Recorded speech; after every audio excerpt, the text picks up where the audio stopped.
hospital information. No, sir, I can't ring Mr. Boyd's room. No, they operated on him this morning. Yes, yes, they took it out. Well, Sally, if you're not busy tonight, how about you and me grabbing a quick sandwich and catching the early show at a movie? Excuse me. Glad you're not... Oh, hello, Irene. Sure, I had a grand time last night. I was out with Mr. Gustakis in Pittsburgh. First to a classy cocktail bar, and then dinner at a hotel where the soup was $2 a plate. And then to a nightclub with real champagne. Well, goodbye. See you later. What were you saying about tonight, Joe? Oh, nothing. Nothing at all. Good morning, Dr. Lane. Morning. Oh, hi, Doctor. Good morning. Has Nurse Mary Lamont checked in yet? Yes, 10 minutes ago. Oh, thank you. You know, I got half the notion to take a good poke at that guy trying to cut in on Doc Kildare's girl. Control yourself, muscle-bound. If your pal Kildare don't do anything about it, why should you stick your nose in? What's she giving him a trouble for, anyhow? Why not? The way I see it, there are only two things she can do. Jump off a bridge over Jimmy Kildare or go out with this guy, in spite of the fact that he's single, rich, and good-looking. Yeah, he'll need his dough. Up in brain surgery, they're commencing to call him the Undertaker's friend. Emergency? Yes, Nurse Lamont? Dr. Kildare? Yes, he went past the desk, but I don't remember if he was coming or going out. Thank you, Sally.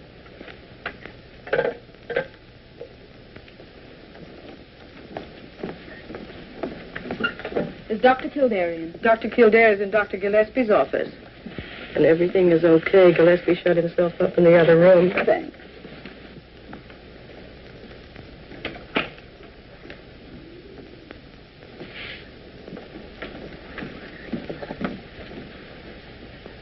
Mary, I get an hour off today. How about having lunch? Jimmy, that'll be wonderful. Kildare! Yes, Dr. Gillespie.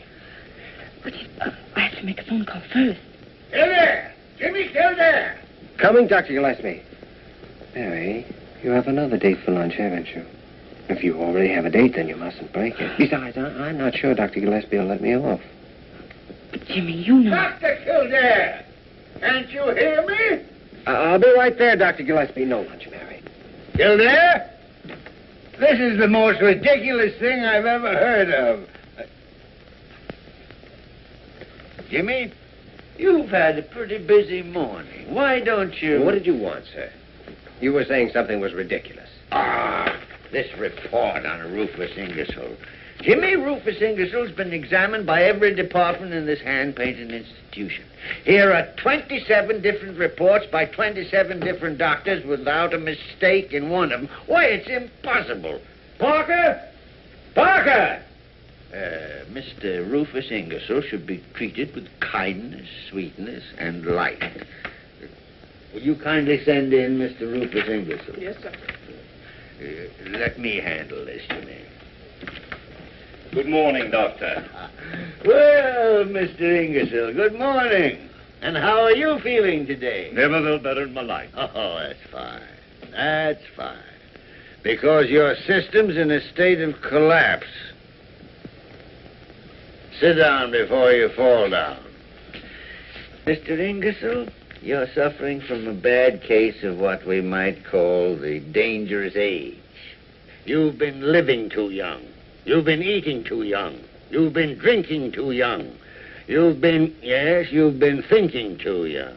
And all because you fancy yourself to be in love with a young girl in her 20s. And what's the result?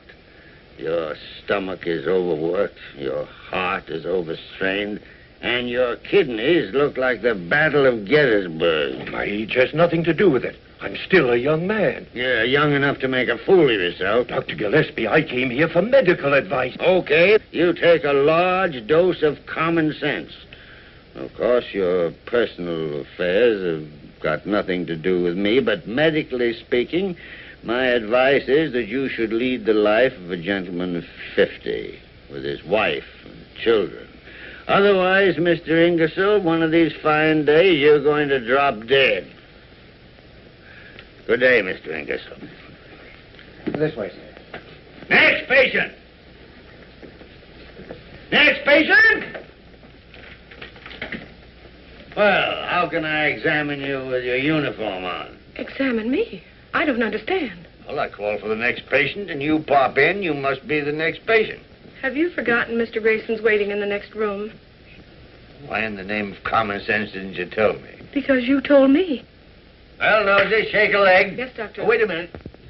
Tell Grayson we'll be in right away. Yes, Doctor. Hey, what's your opinion on Grayson? You think he's going blind? Well, case history shows an increasing pressure on the optic nerve. Every indication points to an enlarged pituitary gland. It agrees with my diagnosis. What do you prescribe? An operation. Removal of the tumor. Sooner the better. You positive of that? Yes. Well, it's the only chance he has outside of a miracle. You're absolutely right. But the final decision to operate is up to the surgeon. Well, that's one thing we can do for Grayson. Get him a good man. Means you have an idea. I wouldn't dare suggest it to anyone but you, Dr. Gregory Lane. Gregory Lane? Yes. I know there's been some talk. He'd lost several patients in a row. But people don't realize that sometimes patients die because there's no chance of recovery. What are you trying to prove? Well, I'm not trying to prove anything. But I feel positive that Lane's a fine surgeon and that the medical profession needs him. Well, what brought Dr. Gregory Lane to your eagle eye? Well, didn't you once tell me he was the most promising young surgeon ever came to this hospital? Oh, I did say he had a fine pair of hands, but his judgment's worried me lately. Well, there's one sure way to check on his judgment. How? Well, see what he says about Grayson. Aren't you always telling me that anyone who agrees with you is a darn good doctor? You're getting too smart for me. Go on, get in there. Good morning, Mr. Grayson. Well, Mr. Grayson, it's as bad as I thought, isn't it? Mr. Grayson, our advice is an operation. A very delicate operation. I understand. I insist on the operation. You see, I'm not afraid of anything except going blind. We're going to send you to one of our very best brain surgeons. Will you tell Dr. Lane I'll talk to him after he's examined Mr. Grayson? I'm very grateful to you both. Never mind us, Mr. Grayson.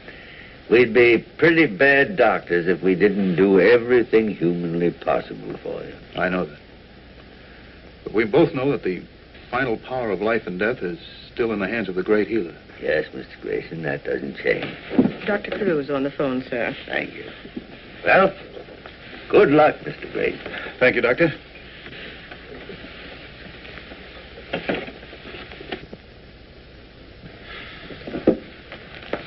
Hello, Carew. Well, how is the head of this gold-plated palace today? Oh, I'm fine, Leonard. Mr. Paul Messenger just phoned. You're to inveigle Kildare out to the Institute this afternoon. Dr. Squires will show him the place and offer him the job. Have you said anything to Kildare about it yet? No, not a word. But in justice to everybody, I'm going to do my best to make him accept. That's more than generous, Leonard. If you lose him, I know it'll be an awful blow to you. Blow? It'll be an earthquake. Well, since you're not going to take your hour off, am I right? And I want to talk to you anyway. Let's go and dig our graves a little deeper with our teeth. Miss Parker, lunch. Drat that Molly bird. If I don't drink at least one glass of milk a day, she hides my cigarettes. Yeah. I know it's good for me, but oh, I hate this stuff. Yeah.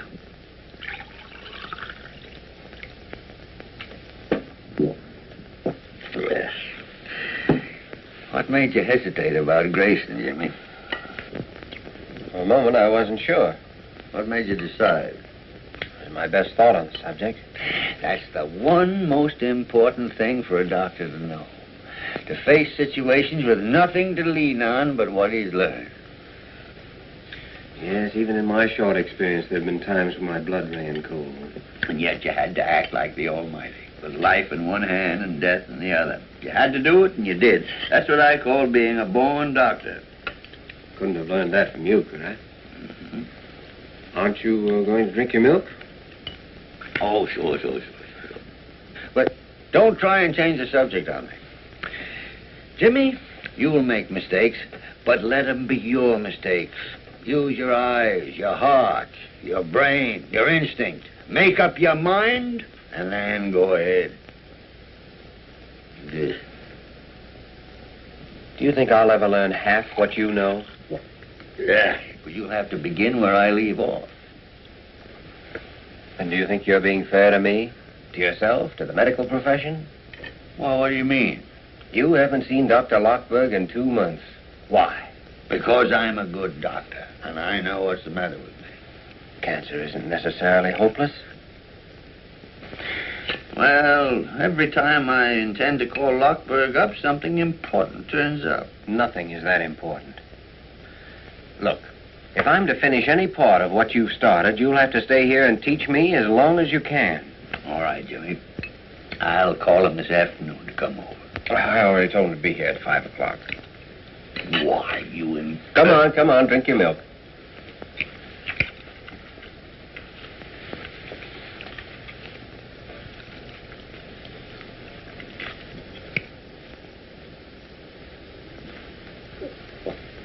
Really? The things people do for the sake of their health. Don't think you can hide from me, Dr. James Kildare. Now, look here, Molly Bird. This is my bedroom, and even the superintendent of nurses hasn't got any right to come barging in here. Be quiet. Dr. Kildare, Nurse Morgan informs me that you supplied patient 1124 with a new suit of clothes from the hospital emergency fund. Oh, yes, I did. But you see, Mr. I see everything. You had his own suit burned. I ordered that suit burned as a public precaution. Oh, public precaution, my foot. Well, the man had nothing more contagious than a broken arm. I personally examined that suit of clothes and found definite traces of leprosy. Leprosy? Leprosy? Bubonic plague, housemaid's knee, and a slight trace of Scandinavian hookworm. Scandinavian hookworm, you fool. Besides, Molly, there was a job waiting for him if he had a good suit of clothes. Leonard Gillespie, you haven't drunk your milk. Molly, no matter what else you can say about me, I'm a man of honor. I said I'd drink 1 glass of milk, and 1 glass of milk I drank.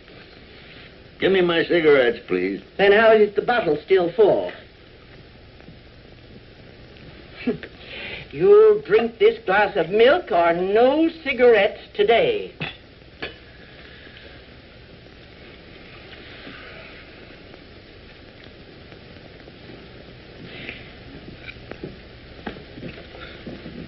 Yeah.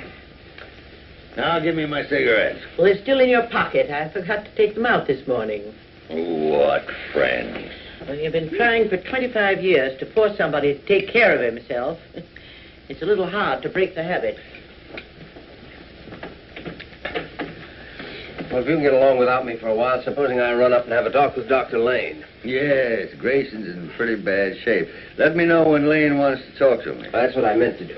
Then later in the afternoon, we're going for a drive in the country. Well, now you're beginning to act sensibly, sir. It'll do you a world of good. Maybe. I've ordered a nice big car, so the 3 of us will be comfortable. 3 of us? Uh-huh. You and me and Nurse Mary Lamont. Yeah, well, why not Mary Lamont? She isn't engaged to Dr. Lane, even though she did go out with him last week. What do you expect her to do? Die an old maid because you only get $20 a month? I don't expect her to do anything of the sort. Well, Dr. Gillespie, I guess it's pretty obvious to you how I feel about Mary Lamont, but I can't and I won't say anything to her about it. After all, $20 a month is $20 a month. We're ready, Dr. Lane. Good, let's go then. I want to see you after this operation. Dr. Lane, a package arrived for me this morning. It contained a dozen pair of beautiful silk stockings. Silk stockings? Silk stockings. I'd send them back except for 3 things. I don't know where they came from. I can't prove you sent them. Besides, they're awfully pretty. I don't know a thing. But I'll admit anything if you'll have dinner with me tonight. All right, Greg. We'll celebrate a successful operation. I need a successful operation. Oh, it's only the fools who are talking. Anyone knows mortality in brain surgery is high. Yeah, but you can't explain that to a dead patient. Dr. Gillespie still believes in you. You're operating on his patient, aren't you? I still believe in myself, Mary. But this time I've got to... We've got an operation to do. Come on, Nurse Lamont. How are you feeling, Mr. Grayson? Sleepy. That's from your shot in the arm. I'm going to do my best to fix you up as good as new.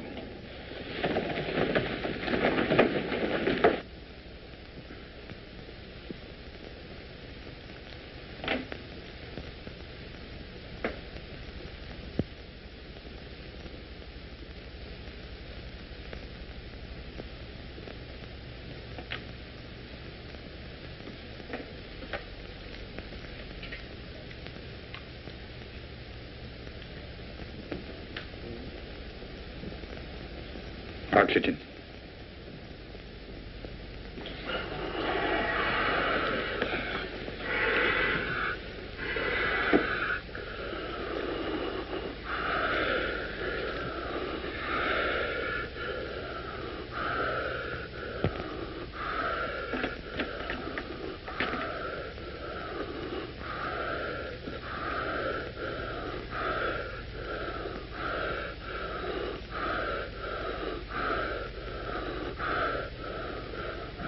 Adrenaline. Hurry.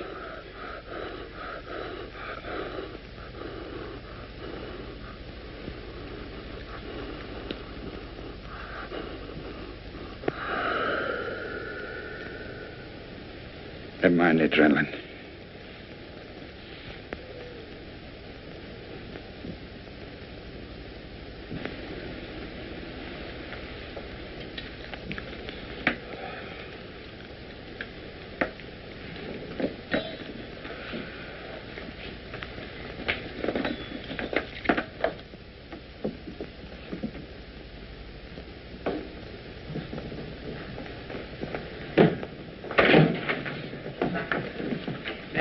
Jimmy, do you have a cigarette? Oh, Mary. Please, Jimmy, give me a cigarette.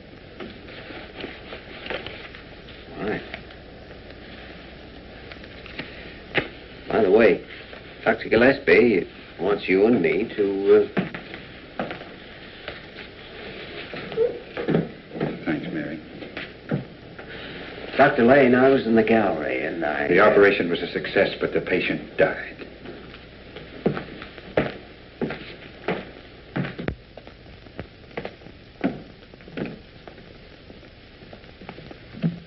Mary.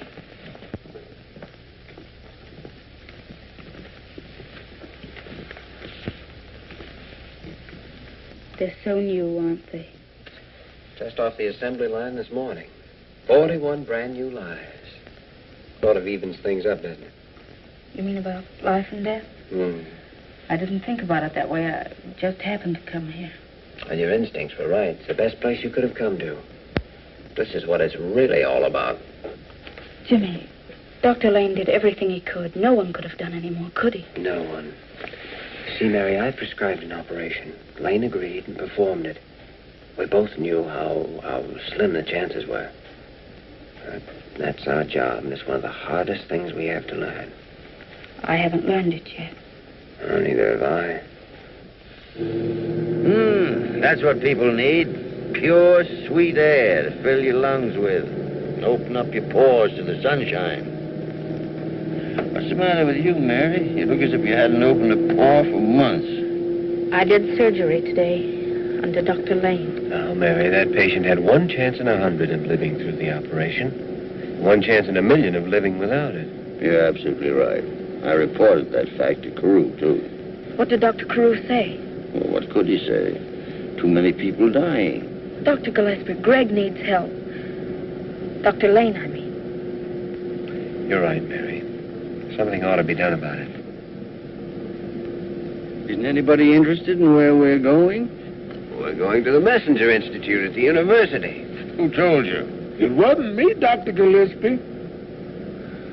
I suppose you told him why, too. No, sir. I didn't know that. Well, then I'll tell you. We're going to the Messenger Institute for Medical Research because I've got business there. And I'm taking you two along for the ride.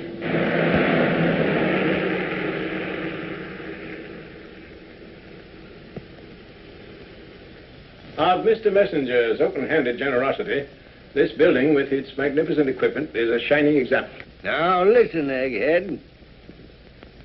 The eminent and imposing Dr. Squires was known as Egghead in medical school, for reasons you're both too young to know. Leonard, I once busted you in the snoot for that, and I'm just the guy who can do it again. Now, listen here, Squires. We all know this is the finest institute in America, but come to the point. Very well. The point is, I have a job for Dr. Kildare. Job for me? Well, if it hadn't been for me, it'd taken him 2 hours to tell you that. Dr. Kildare, Mr. Messenger feels that he owes to you his daughter's sanity, perhaps her life. Yours was a remarkable instance of correct diagnosis and treatment. I congratulate you. Well, tell him the job pays $500 a month. $500 a month? And you'll have a free hand here to pursue whatever research you choose. And if you tend to your knitting, when you're an old married man, you'll inherit Egghead's job, $20,000 a year. And that ain't hay. Well, why don't you say something?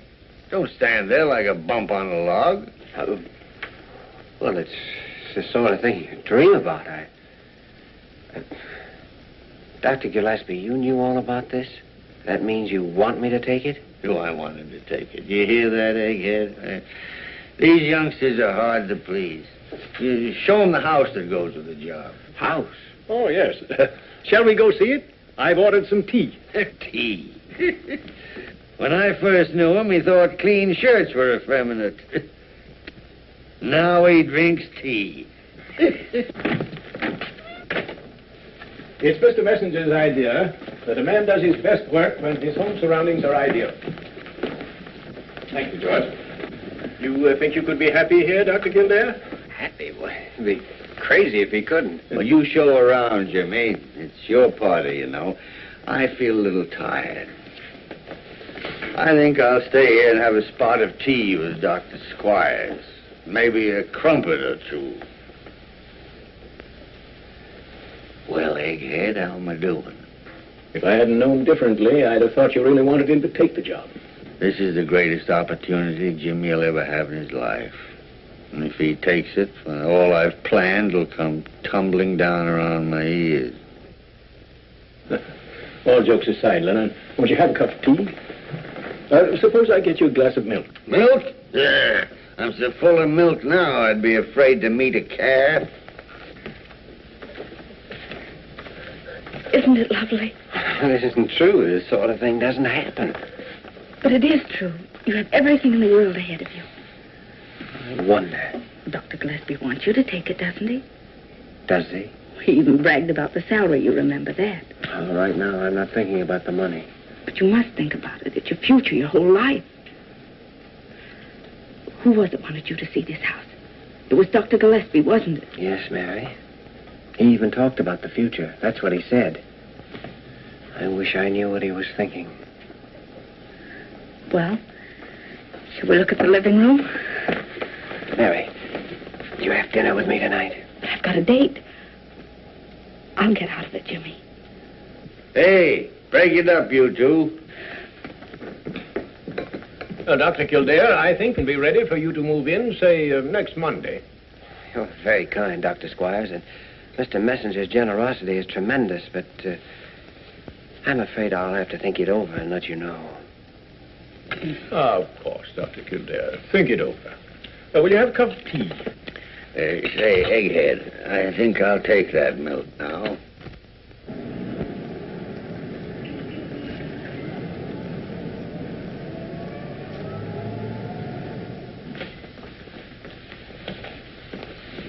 Good evening, Dr. Kildare. You're a sight for sore eyes, and why shouldn't you be? Short beer, Mike. Yes, sirree. Sure, and what more pleasant sight could there be than a fine young son of the old new suit and his own teeth stepping up to buy himself a good drink? How are you, Joe? Good evening, Doc. It'll be $30 any way you figure it. A joint that gets $2 for soup has got to get more than a nickel for a cup of coffee. Say, I got it. When we get to the Golden Slipper, I just won't eat anything. That'll give me $1.60 margin. Golden Slipper?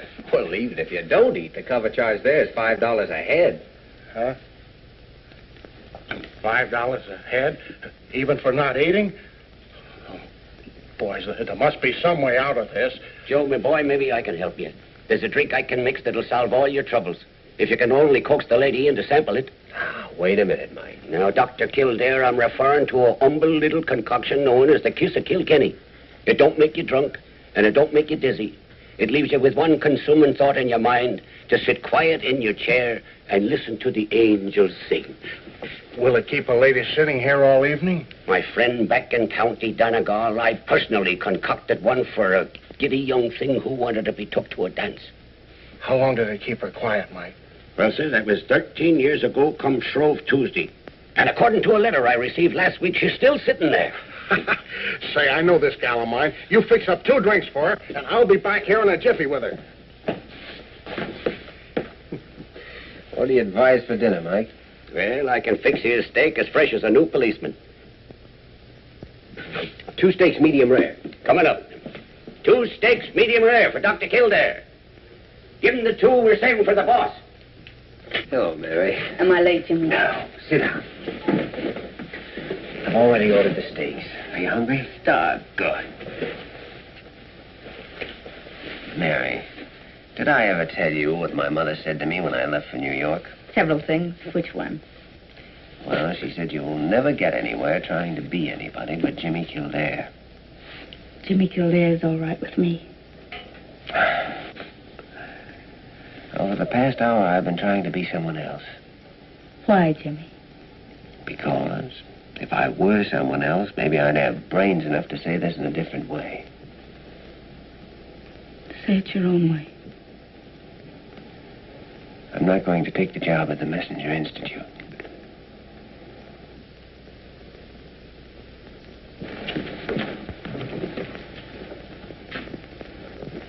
Miss Lamont, report to Superintendent Bird's office right away. Tony, if we had a patient in this hospital as weak as your copy, we'd give him a blood transfusion and send for his relatives. I don't blame the nurses for squawking. Nurses are just like husbands. You can abuse them, insult them, work them to death, jump all over them, they'll take it. But give them a bad cup of coffee and you got a revolution on your hands. Oh, come in, Mary. I'll be down at the kitchen in 10 minutes and show you how to make coffee. You sent for me, Miss Bird? Lamont, I'm promoting you to staff surgical nurse permanently. Wait a minute. It's not that big an honor. I'm sorry, Miss Bird. Of course, you'll have to be more careful about our rules. For instance, I know that you accepted some silk stockings for a member of our staff. I'm sorry.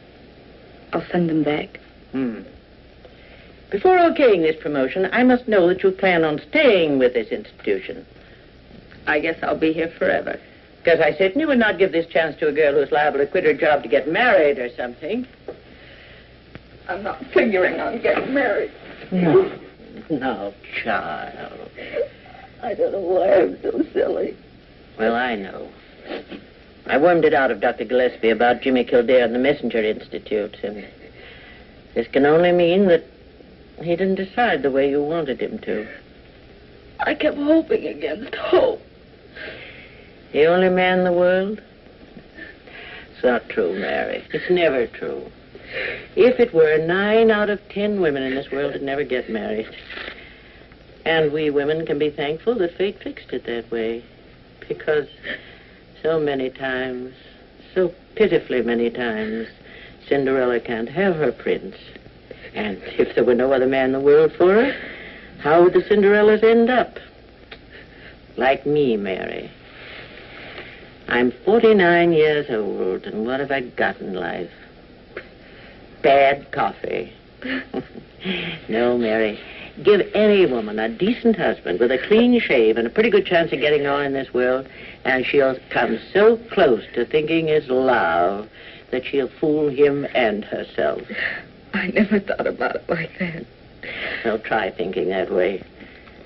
And stop eating your heart out. Now get out of the mouth and get to bed. Report to surgery at 9 a.m. Good night. Well, I said good night. good night, Miss Bird. Mary, don't send back those stockings. I can't. I have one pair on.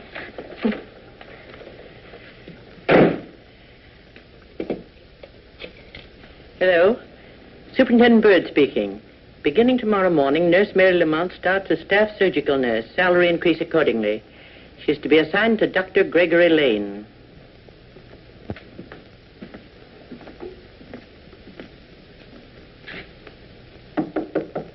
If that's you, Nosy Parker, I'm taking a bath. If it's you, Molly Bird, I'm not smoking a cigarette. Anyone else can go shoot themselves. It's me. What do you mean, barging in here at 3 or 4 o'clock in the morning? What do you think this is, a 6-day bicycle race? Well, it's only a quarter after 10. What do you want in the middle of the night? I'm not going to take the messenger job. Why, you unmitigated young upstart. Do you realize, Jimmy, you'll never have another opportunity like that as long as you live? I'm staying here because I'm selfish. Ever since I was a kid, I've known I wanted to be some kind of a doctor, but I didn't know what or where. Now I do know. I want to be a diagnostician, and you're the only one that can teach me. Jimmy, I'm the happiest guy in the city. As a matter of fact, I've been sitting right here since 6 o'clock waiting for you to come in to tell me your decision. I'm sorry, I've been a little busy. None too pleasantly, maybe, you know. Well, you know. Oh, got a note from Carew's office. Seems I'm behind in my surgery, and they want me to catch up right away. Do you mind if I borrow the... No, don't take anything you want, Jimmy. Yes, he's been raising Cain with me about that, too. Yes, I'm to start tomorrow morning, assisting Dr. Lane. Well, perhaps I could arrange to have you transferred to someone else. No, thanks. Say, what's the matter with this fellow Lane, anyway? I've heard he inherited a lot of money, and yet he wants to stick around this skating rink. No, that's not true. He's had money all his life, but he happens to want to be a surgeon. He also happens to be interested in Mary Lamont, or I'll fire 3 or 4 of my pet stooges. Isn't that Mary Lamont's business? You have no regrets about that, Jimmy? Dr. Gillespie, if I've told you once, I've told you 5 times that Mary Lamont... All right. Don't bite my head off. Furthermore, Dr. Gillespie, it's past your bedtime. All right, Papa. I'll go to bed like a good boy, and I'll be kind to dumb animals, and I'll wash behind the ears. So who do you think you are, Molly Bird in long pants? Blair General Hospital emergency. Just a minute. Hello, Irene. As I was saying, last night, Joe Wayman and me starred. Me in that new blue chiffon, and Joe, mind you, he's actually in a tuxedo. When all of a sudden I find I'm paralyzed from the waist down. No, I didn't touch a drop. Just one little glass of Irish lemonade in Mike Ryan's place. But was Joe Wayman nice? He never said one word about me spoiling his evening. Traffic accident, emergency. Emergency, one coming up. Funny thing, no identification. Nothing but a key and a $5 bill. Did you go through all his pockets? What pockets? All he had on was an overcoat over some pajamas and a pair of pants. You know, Sally, I got it all figured out what was the matter with you last night. It was something you drank the night before with that guy from Pittsburgh. I'll bet it was. But, gee, Joe, you were so sweet. Carrying me home and singing like an angel all the way.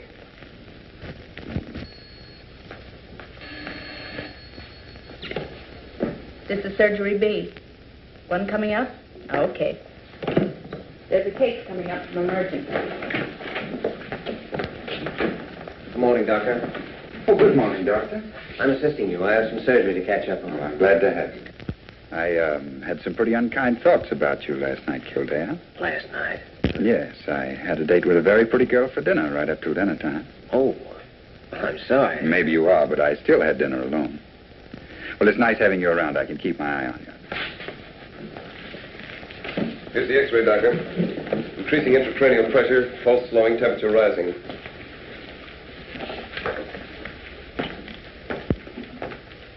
We'll have to operate to save his life. I'll get him set.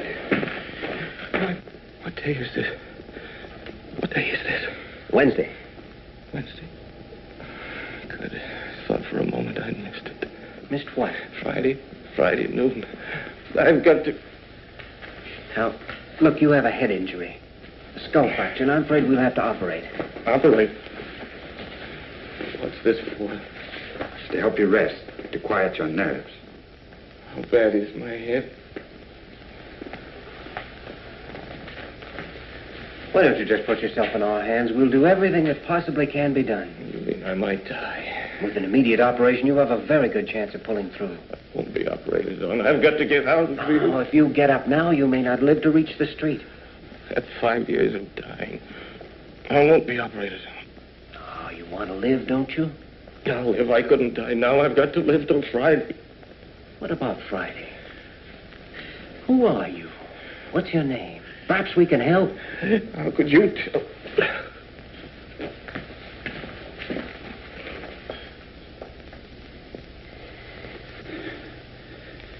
Well, his heart's strong anyway.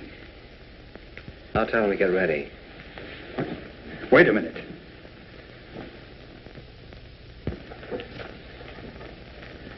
Maybe we'd better put him under observation for a couple of days. What? Why? He needs an immediate operation, and you know it. No, I don't. I'm not sure. How can I be sure when Grayson and the others... I don't know what to do, Kildare. Do what your own judgment told you to do in the first place. Operate. But my judgment's been wrong. Not in Dr. Gillespie's opinion. Dr. Gillespie? Yes, he thinks you're a fine surgeon. Says you have the best hands in the hospital. He said something else, too. He said there are times when we have to act, with life in one hand and death in the other. And that the true test of a doctor is his faith in his own judgment, even though he knows someone's going to die if he's wrong. We'll operate immediately.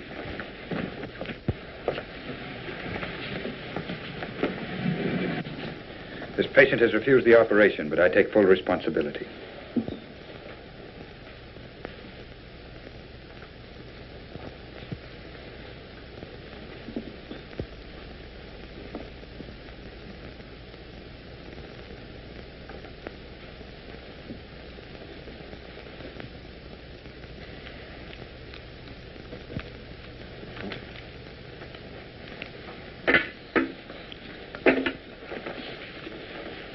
That's it.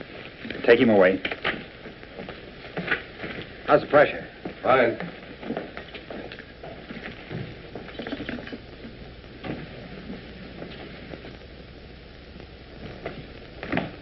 I don't think I could have done that without those words you said. Oh, you did a fine job, Doctor. Thanks. As far as I'm concerned, everything's going to be all right, I think, from now on. I'm sure it is. It was a long session. Well, it's time for lunch. I'm on office call this afternoon. 9 o'clock tomorrow morning, please, Doctor. Yes, Doctor. It was a beautiful operation, Doctor. Maybe now we'll have something to celebrate. Let's. Tonight? All right. Swell.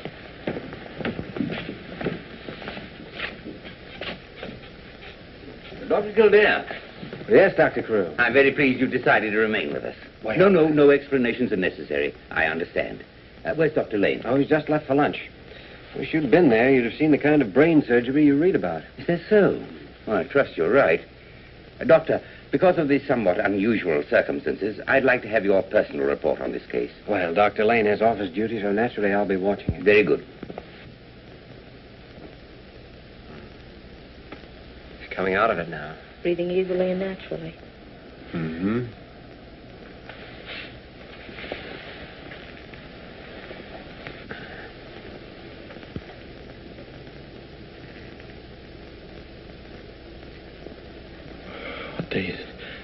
What day of the week? It's Thursday. Thursday. Not Friday. No, it's Thursday. You've put me in the wrong day. The wrong day of the week. Easy there. It's the wrong day. Friday's the day I want. Well, tomorrow will be Friday. You can't trick me. It'll always be Thursday. You've locked me up in the wrong day of the week. Careful now. You've got to break through. Got to break through to Friday. Get me a hypo of morphine and a restraining sheet quickly. There isn't the time to break through yet. I'll tell you when the right time comes. You'll tell me? Yes, I promise. We'll start planning right now. If you lie still and help save your strength. Who are they? Oh, they're going to help us plan. And I'd better give you this. You'll need all the strength you can get.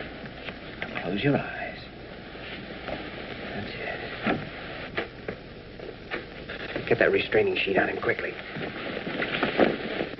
Doctor? What's wrong? There's some mental disturbance. I had to give him a hypo.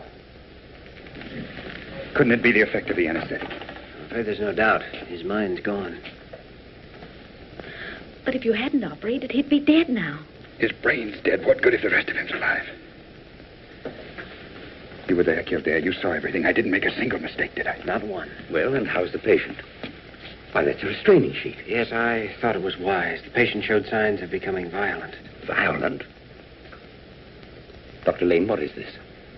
Do you mean to say that your patient has lost his mind? Apparently. Apparently. Dr. Lane wasn't here when the patient recovered consciousness. But you had the patient restrained because, in your opinion, he's now deranged. Yes. I see.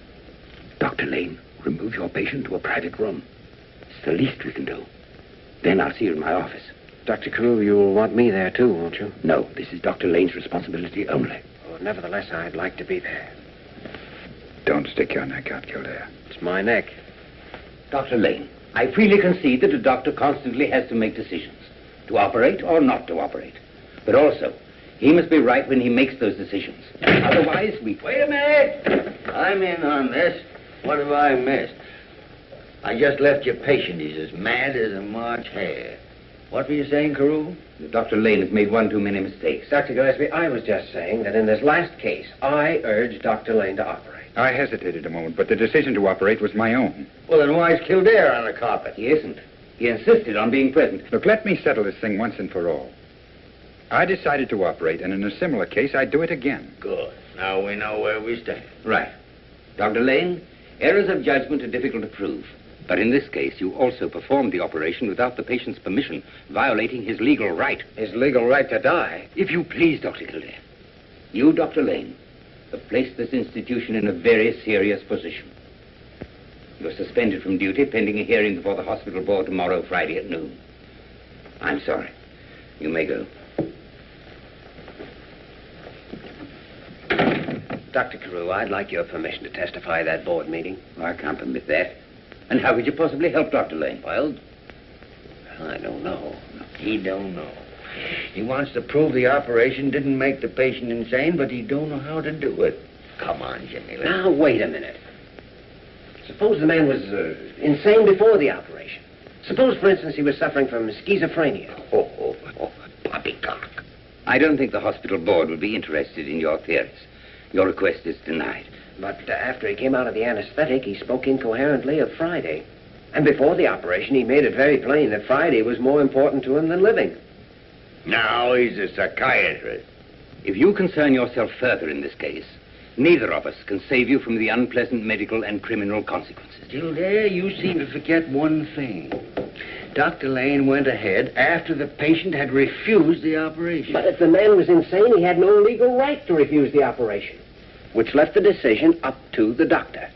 Now he's a lawyer. I consider the matter settled, Dr. Kildare.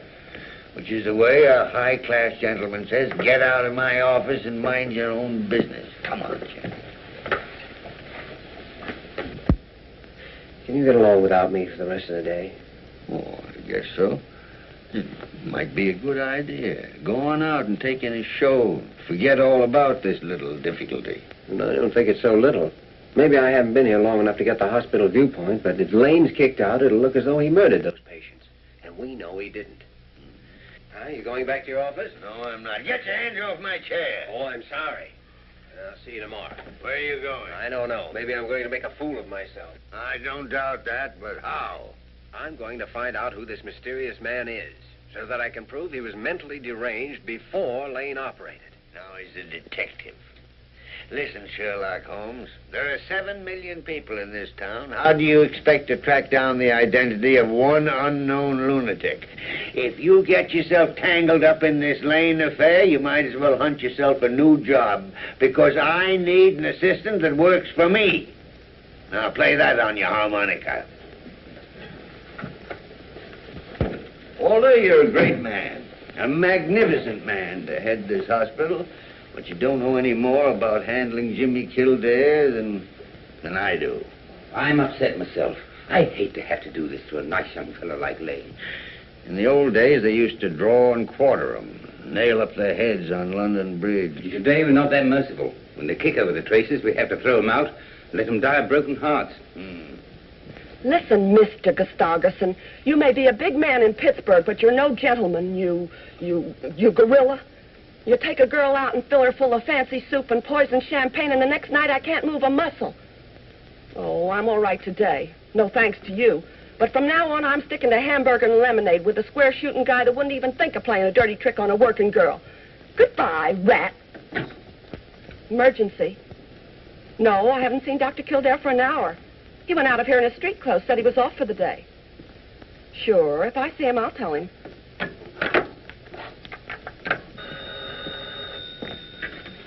Sullivan's Cafe. No, Sally, Dr. Kildare is not here, but we're expecting him immediately. Sure, I'll give him your message. Hello. Sally, here's the doctor. Mike, Joe Wayman or Foghorn come back yet? No, my friend. It was no easy task you gave them. Finding out about this mysterious crazy man is like looking for a needle in a haystack. Oh, don't I know it. His clothes are just stock garments sold by the thousands. The locksmith you left the key with says it's from any one of 1,000,000 doors in New York. That is, if it's not from Chicago or Boston. That's what I was afraid of. Mother. Mother. Goodness sake, what are you doing here? Is something wrong? Where's Father? I'm fine. Nothing's wrong. Your father had to bring a patient to see Dr. Gillespie. Well, Mrs. Kildare, you're looking young enough to be your own daughter. Only then you'd be your own mother. And you don't look old enough for that. I bet you tell that to all the girls. I do, and I tell them all to make themselves at home. Thanks, Mike. My. Things must be pretty slack with you big city doctors. I don't know. Tell me, are you well and happy? Why shouldn't I be both? Well, if you'd simply said yes, I'd have known you were, but what's the trouble? Well, Mother, I think you are a mind reader. Yes, I am at kind of a crossroads. Nobody ever accomplished anything without passing crossroads. The only question is, which road do you take? It's not as simple as all that. Doing right is always simple. It's only the wrong thing that takes working out. Oh, excuse me, Doctor. Oh, hello, boys. Did you, Oh, Mother, allow me to present Mr. Joe Wayman and Mr. Foghorn Murphy. Foghorn? What's your real name? Harold. I prefer Foghorn. So do I. How do you do, Joe? Awfully glad to see you. I've heard a lot about you and your monkey wrench. Oh, those stories are exaggerated, Mrs. Kildare. I never even owned a monkey ranch. Well, sit down, fellas. Tell me, did you find out anything? The boys have been getting some information for me. Oh, about those crossroads? Me and my pals made a house-to-house canvass of the neighborhood where your screwball was run over. We found one house where a guy had disappeared. Oh, go on. This mug disappeared in 1911 with a blonde in the Sunday school collection. Here. I was a blonde myself at 16, and no peroxide either. And the prettiest one in town, I'll bet. The prettiest one in the state, Harold. J. Harold. J. Harold? Oh, excuse me. I won't say another word. I dug up that truck driver that clipped your guy. At first he wouldn't talk, then he changed his mind, but he don't know who the guy is or anything about him. Who put that thing in my pocket? Why am I always someplace else when there's a good fight? Let me know next time you're in town. I'll sock someone for you. Thank you. Well, Doc, I'm sorry we weren't much help. It was kind of tough without knowing the guy's name or anything. That's all right, fellas. Thanks a lot anyway. Goodbye, Mrs. Kildare. It was swell meeting you. Oh. And if you ever need a taxi, well, just call and... Oh, nix on that, Foghorn. I'll take Mrs. Kildare in the ambulance if she has to go anywheres. Thank you, gentlemen. I'll accept both invitations, providing you let me drive. That's a date. Well, now you're stuck, aren't you, son? Yes, Mother. Right now I am in trouble. There's one way out, but it's awfully dangerous. Excuse me. I'm awfully sorry the boys couldn't help. But always remember one thing, Dr. Kildare. Trouble is nothing new for the likes of you and me. The Irish ain't been out of trouble for 1,100 years. Thanks, Mike. You said something about dangerous, Jimmy. Dangerous to do what? Well, to cure an insane man before Friday. So they're curing insane people now, are they? It's an almost fantastic thing called the insulin shock cure. It's a gamble. Only two things to think about in a gamble. What have you got to win? What have you got to lose? Lose? Everything. My job, another doctor's career, maybe the patient's life. But think of what you've got to win, too. Oh, I'm not thinking about you and the other doctor, but the poor man. You can give him a new life and everything God meant people to enjoy. You're slow to decide, son, because you think you're all alone in this. But you're not. There's a man over in that hospital that's as fine a doctor as ever helped the ailing. Oh, I know, but I can't ask Dr. Gillespie to help me. Who's talking about Dr. Gillespie? I mean your own father. Oh, of course. Well, now the only thing to figure out is how to get a hold of him without Dr. Gillespie suspecting. Get to work, son. I will. I'll be seeing you, pal. Mm-hmm. Oh, it's funny, Mother. Whenever I know that I'm right with you, I can generally manage to work out everything else.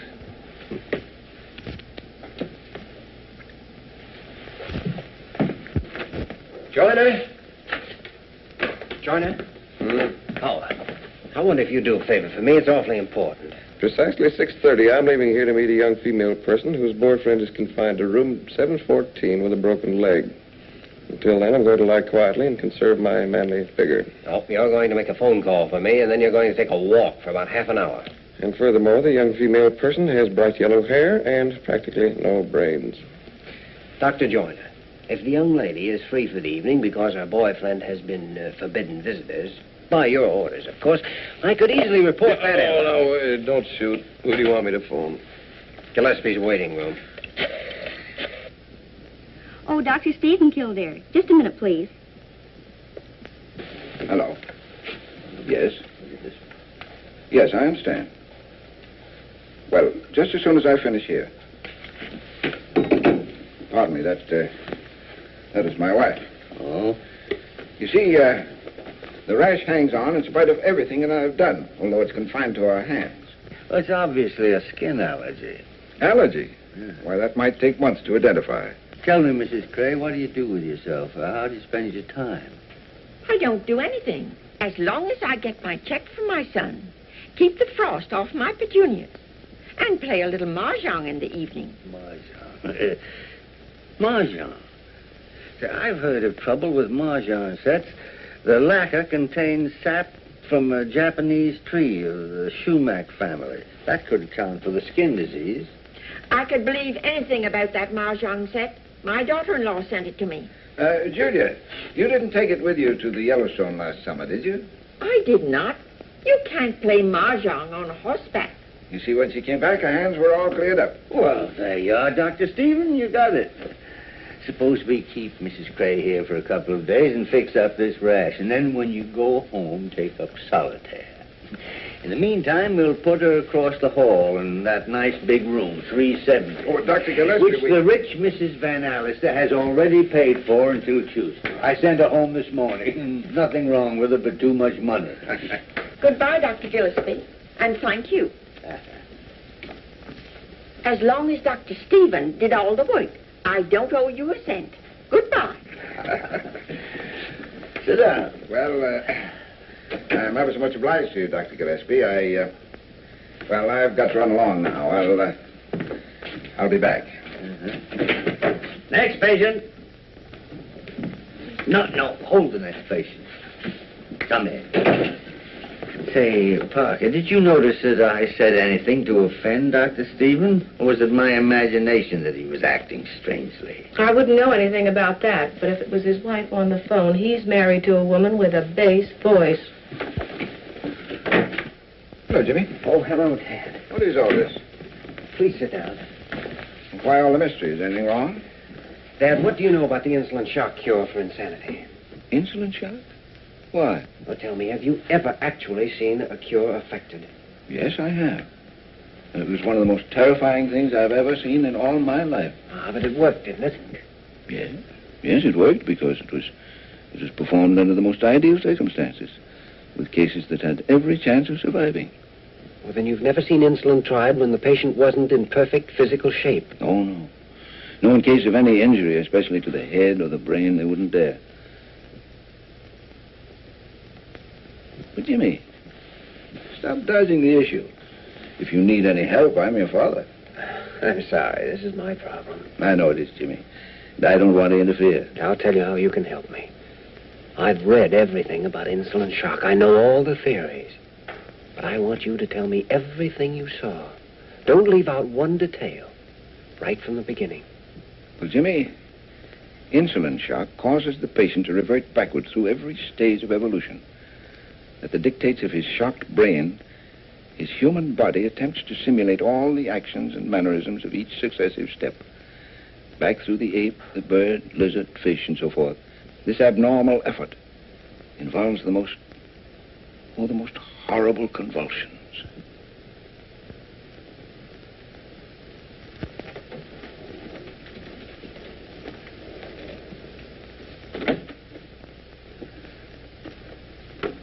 Nice work, Mary. It was easy enough to switch places with Irene. She was dying to get the night off. Look, Jimmy, I haven't said a word about this to anyone. You know I wouldn't. But are you sure you want to do this? Now, we've been all through that before. No, we haven't. Are you doing this because of Gregory Lane? None of this is Lane's fault.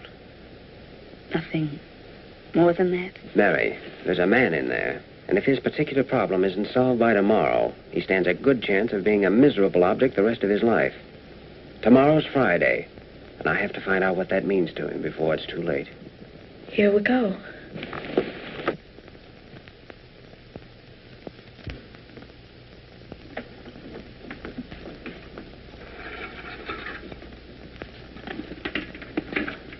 I don't know a thing about this insulin business. Well, I know that a terrific shock will sometimes drive a person crazy. An overdose of insulin apparently works just the reverse. The tremendous shock it gives seems to drive the crazed brain back to sanity. Suppose he dies. Let's try supposing he'll live. But what about you if he does die? Get his arm ready.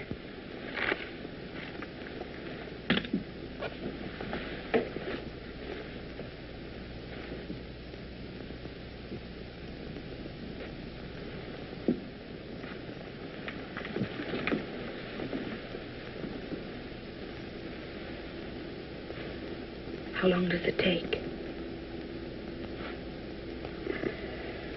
5 hours. 5 hours?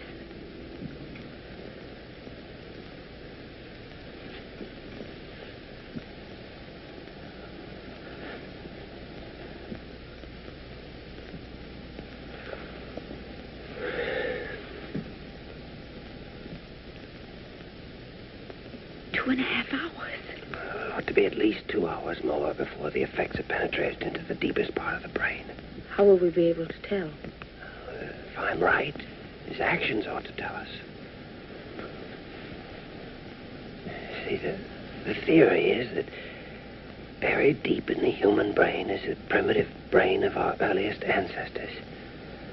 Now, the action of the insulin on that basic part must be what restores the patient's sanity.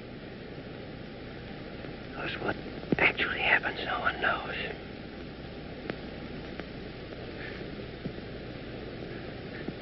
Here it comes, Mary.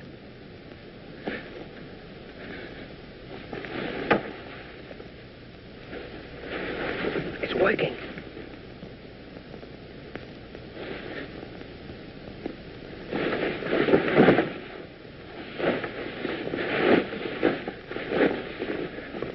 You see, the brain is starting to travel backwards.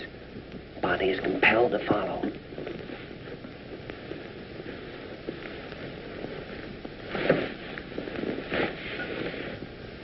The hands are beginning the first primitive movements. It's as an ape might cling to a tree.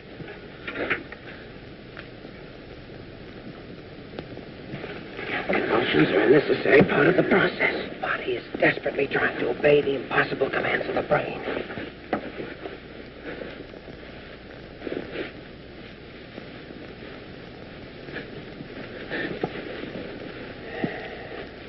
You see, all the thousands of years of human evolution, progress of frantically fighting, the muscles must obey.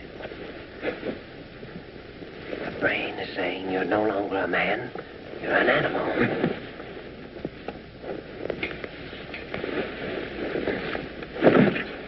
Pupils are dilated. Pulse is increasing.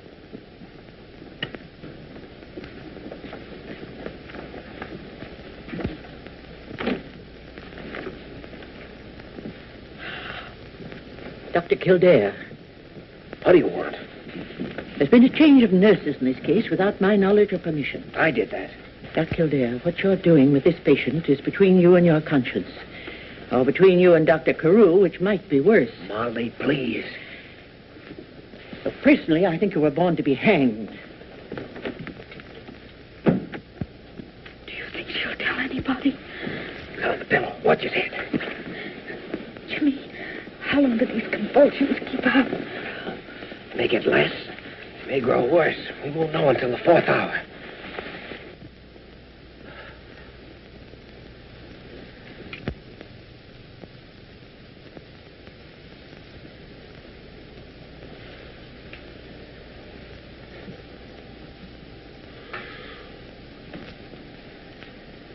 How long has it been since he's moved?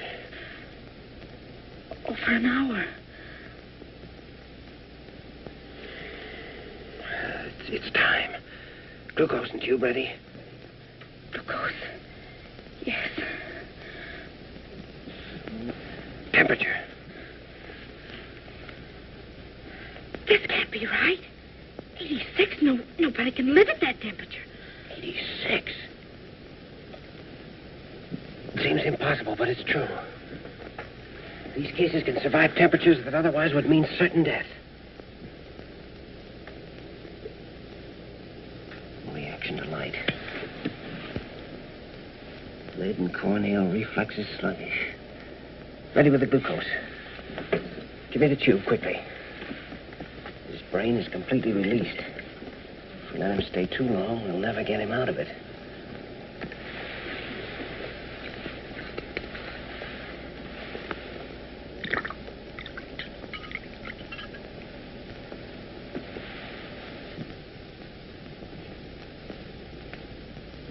Why doesn't he move? It'll take a little while for him to absorb the glucose. The insulin's burned out every bit of sugar in his body. The glucose will restore it. Well, the miracle of insulin shock is that 1 minute you have this, and the next minute, if you're lucky, you have a sane and normal person. But if he doesn't come out of it, then we'll have killed him. Can you hear me? How are you? How do you feel? Oh, if I only knew his name. Listen, it's Friday. Jimmy, he's dead. Quiet. Can you hear me? How are you? Can you hear me? How are you? Can you hear me? How are you? Can you hear me? How are you? Can you hear me? How are you? All right, I guess.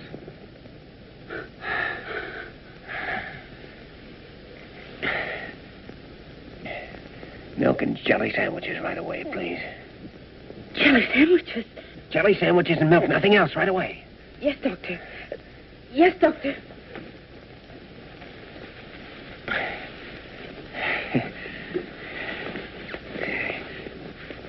Hey, feel more like yourself now? Fine. Head hurts a little. Under the circumstances, that's hardly surprising. You remember me, don't you? Yes, you're the doctor that wanted to operate on me after I was hurt. That's right. You feel able to answer a few questions? Mm-hmm. Jelly sandwiches. Jelly sandwiches.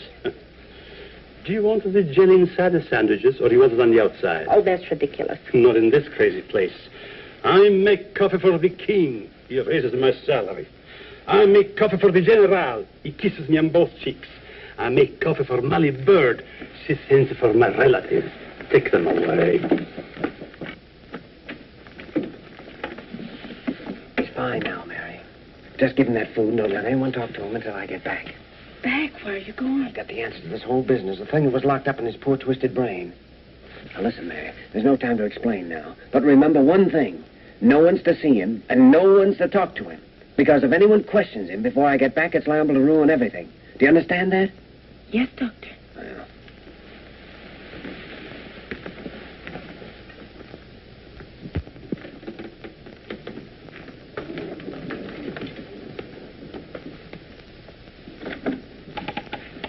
Good evening, Alice. Miss Lamont, isn't it? I want to examine your patient. Well, Oh, the hour may be a bit unusual, but this is a very unusual case. While I'm in there, you might get me a little bicarbonate of soda. I've just come from a doctor's banquet. Dr. Carew, the patient mustn't be disturbed. Indeed, who said so? Dr. Hepworth, the staff physician on the case. Oh, that's all right. I spoke to Hepworth at 7 o'clock and told him I was coming in. Yes, but he came back after that. But Hepworth told me he wasn't coming back until morning. What is this? I just left Hepworth at the banquet. Oh, it must have been some other doctor. What other doctor? I don't know his name. It's quite obvious something untoward is going on here. I intend to find out for myself. Well. Wait outside, Conover. Yes, sir. Why, Walter, you look positively beautiful. This is not the time or place for jokes, Leonard. Well, you must have been joking just now when I came in. Wasn't he, Mary? Leonard, in order to testify properly before the hospital board, I must have complete knowledge of this patient's condition. Well, that's not unreasonable, Mary. But Dr. Gillespie, the patient mustn't be disturbed. It couldn't be that Dr. Kildare told you not to let anybody in, could it? I don't know a thing, and if I did, I wouldn't tell you. I better go and find out. No, wait a minute. Come on, Mary, you might as well tell us. Otherwise, Dr. Carew will have the right to go in there. That's just what Jimmy wants to avoid, isn't it? Dr. Kildare administered insulin shock. I can't believe it. And he did a magnificent job of it. I'll believe that when I examine the patient. Walter, I wouldn't go in there if I were you. I know I wouldn't. And I was practicing medicine when they were telling you to keep your thumb out of your mouth. Where is Jimmy? I don't know. This is the most outrageous thing I've ever heard. Oh, you ain't heard nothing yet. Well, what's the last thing Kildare said? Give him the jelly sandwiches and don't let anyone near him until I get back. Jelly sandwiches? Of course, jelly sandwiches. You're a doctor, remember? In spite of that outfit. Jelly sandwiches are exactly the right thing to increase the sugar content. Oh, yes, of course, jelly sandwiches. Oh, make it peanut butter if you want, only let's get on with it. What else, Mary? That's all I know, except the patient in there is as sane as you are. Me or Carew?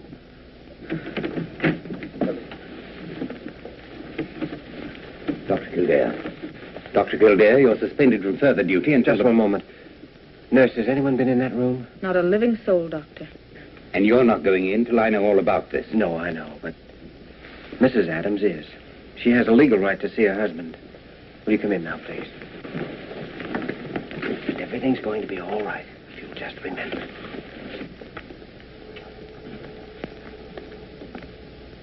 Oh, my dear. I've come back, Henry. Back to stay. If you're going to stay, everything will be all right now. Now, Kildare, just to satisfy the curiosity of a senile old man, make it two senile old men. That'll take you in, Walter. Of course, the treatments will have to be continued. Adams has been a mental case for months. The result of a separation from his wife. Oh, you don't have to hit me over the head with a bottle. I know the rest of it, too. Yes, it seems his wife had sent him a letter suggesting a reconciliation. And Friday was the day they were to meet. Walter, it wouldn't surprise me if you could see through the holes in a 10-foot ladder. Jimmy, how long did he wait for her to come back? About 5 years, Mary. Well, at least I think it's been established that Dr. Lane's operation did not cause schizophrenia. Or do I have to hit you over the head with a bottle? What can I say? I've been wrong. Sometimes I wish that anybody but me was running this hospital. Walter, in the boss's job, even when you're right, you're wrong. Thanks, Leonard. Regardless of the hour, I shall go immediately to Dr. Lane and offer him my personal and professional apologies, which will make me very happy. Well, that's fine, because Dr. Kildare's working for you, beginning tomorrow morning. Working for me? Yes, Kildare, I warned you. You're no longer my assistant. You're fired. But come on, Walter. This has been a nice little case. But there are 1 million people in New York that need doctors. Perhaps if we get a little sleep, we can help them. Yes, but, Leonard, half the time I don't know whose side you're on. Well, 3/4 of the time I don't know myself. Jimmy, did you hear what he said? It just doesn't make sense. Let's not talk about it now. But all your plans, all you'd hoped to do. Say, I have half a notion to go up and give that rambunctious old fossil a piece of my mind. Keep your shirt on, Mary. Oh, you men make me tired. What is it, Jimmy? You asked me how long he waited for her. 5 years. Well, Mary, the reason I've never said anything to you about anything is because I didn't think it fair to even ask you if you'd be willing to wait as long as we'd have to wait. Perhaps I'm going too fast. There's a good-looking guy in this hospital named Gregory Lane who's in fine favor with the powers that be and has a lot of money. Well, maybe we can find a nice girl to introduce him to. Oh, and I presume we're engaged to be married. Jimmy, I saw the look on Mrs. Adams' face, and 5 years are going to be just nothing. Well, then will you wait just 5 minutes? I'll be right back. Well, now where are you going? I'm going to give that rambunctious old fossil a piece of my mind. Hold everything.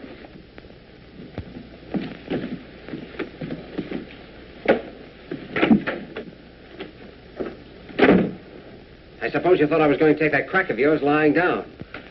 The 9 goes on the 10. And isn't it nice to be alone? Well, I want to tell you something. You can't fire me because I won't be fired. And if you do fire me, I won't stay fired. Oh, the Lone Ranger, huh? Hi-Yo Silver. You make me feel like a fool. You said you were going to make a fool of yourself, didn't you? Well, who was it said you have to have an instinct for diagnosis and the courage to follow it up? I did. Well, every instinct I had told me that Dr. Lane was a good surgeon. Why, you little pipsqueak. If it hadn't been for me, you wouldn't have got to first base. You? Yes, sir. Who was it that had you notify that you were behind in surgery? Mahatma Gandhi? Who was it had you assigned to Dr. Lane? Little Red Riding Hood? Who gave Dr. Hepworth tickets to that banquet? Santa Claus? No, lame brain. Even you couldn't have gotten away with that insolent business without my full authority back of you all the time. Of course, Molly Bird helped a bit. She made me drink 2 quarts of milk. Yeah. You're still fired. Why? Well, because you're not always going to be lucky. Someday, some of those fantastic crusades of yours are going to kick back on you and crucify you. And then what'll be the good... Thank you. And then what'll be the use of my teaching my job to a man who's going to end up by having his head nailed on London Bridge? Funny, you never think of that once you get started. Young Dr. Kildare, you've got a single-track mind. Well, I'm trying to be like you.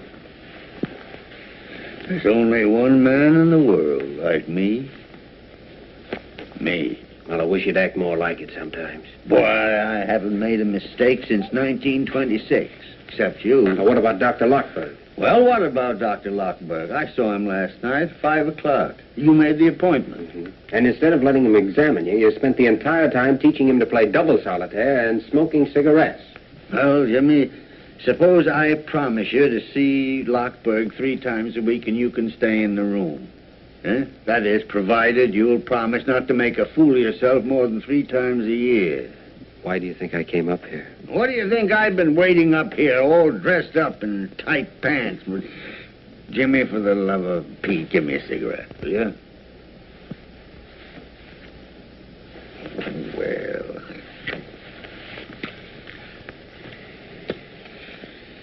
Guess there's only one thing left to do now, and that's tell Dr. Lane about Adams.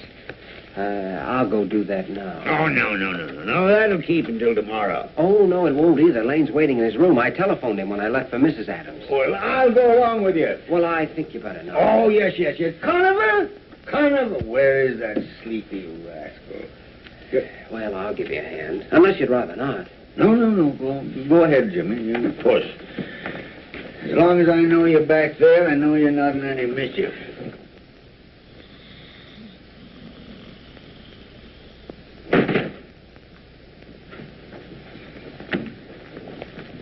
Oh, I could see the whole thing coming. The trouble with you is, Jimmy, you got one of those honest faces. A man can look at you and almost tell exactly what you're thinking. Well, I'm different. Poker-faced Gillespie, they call me. Know everything and show nothing. That's me. It's like a sixth sense. I can tell exactly what's going on all the time, behind my back or through a stone wall. For instance, at this moment, Jimmy, you're wishing you could shake me and join that Lamont girl. Isn't that what you're thinking? Isn't that what you're thinking? Answer me. No, boss, it ain't.